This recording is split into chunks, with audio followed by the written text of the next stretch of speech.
Perang Dunia, versi abad 21, telah dimulai dari Gedung Putih oleh Presiden Amerika Donald J. Trump. Dunia dulu membayangkan Perang Dunia Ketiga akan lahir dari nyala bom termonuklir atau serbuan armada militer di Selat Taiwan. Tapi sejarah seperti biasa memilih jalan yang lebih senyap, namun lebih mengguncang. Kali ini, perang tidak terjadi di medan tempur, melainkan di meja perundingan dagang, rapat Dewan Direksi, dan algoritma keuangan global. Dan pemicunya adalah Presiden Amerika Serikat Donald J. Trump. Sejak 2018, Trump meluncurkan kebijakan America First yang dalam retorika terdengar patriotik, tapi dalam praktik adalah bentuk baru dari gangguan sistemik terhadap tatanan global pasca Perang Dunia II.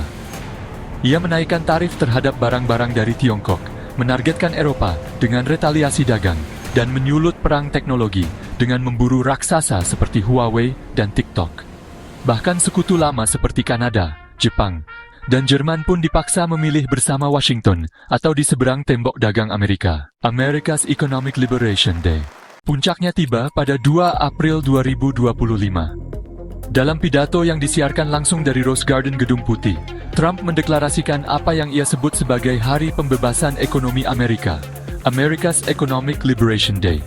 Ia mengumumkan tarif baru, mulai dari 10% hingga 54% atas hampir semua barang impor, bukan hanya dari Cina, tapi juga Uni Eropa, Jepang, Korea Selatan, dan negara berkembang.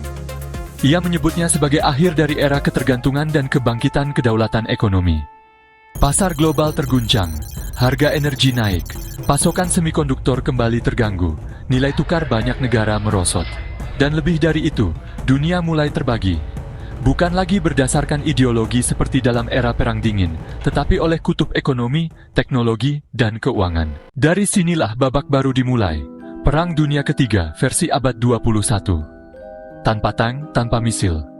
Tapi dengan algoritma yang melumpuhkan pasar, dengan embargo yang menutup akses pada teknologi, dan dengan kebijakan perdagangan yang menciptakan ketidakpastian, kekacauan pasar saham, serta gejolak ekonomi di banyak negara. Di dalam bayang-bayang, jauh dari pandangan publik, jenis perang yang berbeda sedang berkecamuk. Ini adalah medan perang yang tak terlihat, di mana negara-negara terlibat dalam perjuangan diam-diam untuk dominasi. Senjatanya bukan peluru atau bom, melainkan informasi, teknologi, dan pengaruh ekonomi. Di sini, strategi dirancang secara rahasia, dan kemenangan seringkali tidak terlihat oleh mata yang tidak terlatih. Namun, konsekuensinya sangat nyata. Membentuk dunia dengan cara yang mendalam dan seringkali tidak terduga. Amerika tak lagi membangun aliansi multilateral. Trump membongkar WTO dengan blokade kebijakan. Ia menolak kerjasama G7 dan G20, kecuali jika tunduk pada agenda dagang unilateralnya. Dunia pun bereaksi. Tiongkok mempercepat de-dolarisasi. Rusia dan Iran membentuk blok energi baru. Negara-negara di Asia Tenggara dan Afrika mulai memperkuat jalur pasok regional mereka, mencoba bertahan dari badai besar yang tak terlihat, tapi terasa. Inilah wajah baru Perang Dunia. Perang yang tidak dideklarasikan secara resmi.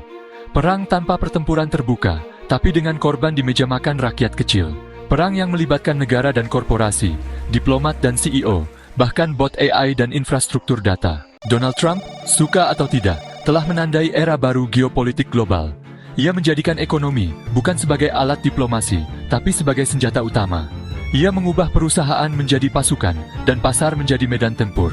Dan untuk pertama kalinya dalam sejarah modern, dunia memasuki perang global tanpa satu pun tembakan dilepaskan.